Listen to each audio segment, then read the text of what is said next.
بسم اللہ الرحمن الرحیم۔ السلام علیکم میری پیاری بہنوں۔ اس ویڈیو کے ذریعے سے ہم سمجھیں گے آج کہ کس طرح سے بے پردگی ہمارے لیے ایک بہت بڑا گناہ ہے۔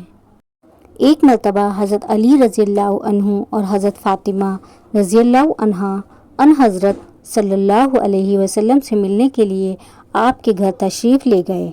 حضرت علی رضی اللہ عنہ فرماتے ہیں کہ جب ہم حضور کے یہاں تشریف لے گئے، ان کی خدمت میں حاضر ہوئے تو دیکھا کہ نبی کریم صلی اللہ علیہ وسلم رو رہے ہیں، اور جب میں نے آپ صلی اللہ علیہ وسلم کی یہ حالت دیکھی تو عرض کیا کہ یا رسول اللہ، میرے ماں باپ آپ پر قربان ہوں، صلی اللہ علیہ وسلم کو کس چیز نے رلایا ہے اور کس بنا پر آپ صلی اللہ علیہ وسلم اتنا رو رہے ہیں؟ آپ نے جواب میں فرمایا، میں نے شب معراج میں اپنی امت کی عورتوں کو جہنم کے اندر قسم قسم کے عذابوں میں مبتلا دیکھا، اور جو ان عذاب ہو رہا تھا جو ان پر اتنا شدید اور ہولناک تھا کہ اس عذاب کے تصور سے مجھے رونا آ رہا ہے۔ آپ صلی اللہ علیہ وسلم نے فرمایا، میں نے ایک عورت کو دیکھا کہ وہ اپنے بالوں کے ذریعے جہنم کے اندر لٹکی ہوئی ہے اور اس کا دماغ ہنڈیا کی طرح پک رہا ہے۔ ایک تو خود جہنم کے اندر ہونا بذات خود ایک کتنا ہولناک عذاب ہے، اور اللہ تعالی ہم سب کو اپنی پناہ میں رکھے، آمین۔ اور پھر بالوں کے بل لٹکانا یہ انتہائی تکلیف دہ سزا ہے، اور پھر دماغ کا پکنا یہ تیسری سزا ہے۔ اس کے بعد حضرت فاطمہ الزہرا رضی اللہ تعالی عنہا نے عرض کیا کہ ابا جان، ان عورتوں پر یہ عذاب ان کے کون سے اعمال کی وجہ سے ہو رہا تھا؟ ان کے کون سے ایسے اعمال تھے جن کی وجہ سے آپ نے ان کو اس ہولناک اور دردناک عذاب میں مبتلا دیکھا؟ اس کے جواب میں حضرت آپ صلی اللہ علیہ وسلم نے ارشاد فرمایا کہ جس عورت کو میں نے سر کے بالوں کے ذریعے جہنم میں لٹکا ہوا دیکھا اور جس کا دماغ ہڈیا کی طرح پک رہا تھا، اس کو یہ عذاب گھر سے باہر ننگے سر جانے کی وجہ سے ہو رہا تھا۔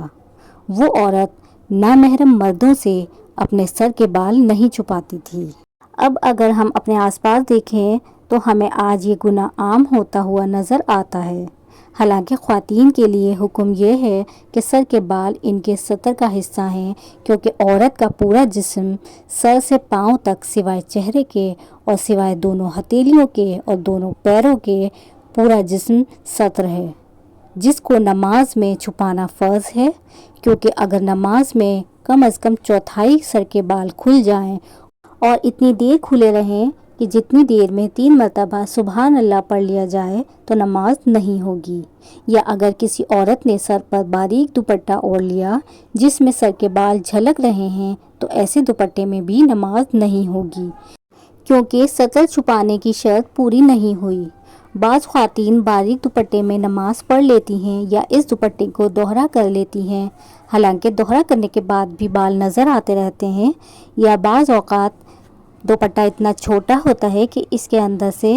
چٹیا باہر نکلی ہوئی ہوتی ہے، وہ دوپٹے کے اندر نہیں چھپتی، یا بعض خواتین کی آستین اتنی چھوٹی ہوتی ہے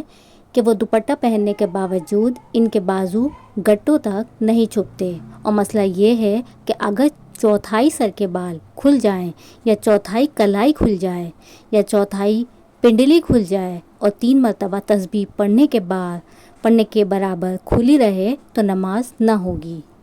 اور چہرہ، دونوں ہتھیلیاں اور دونوں پیر اور باقی سارا جسم نامحرم مردوں سے چھپانا ضروری ہے۔ یہ پردے کا حکم ہے۔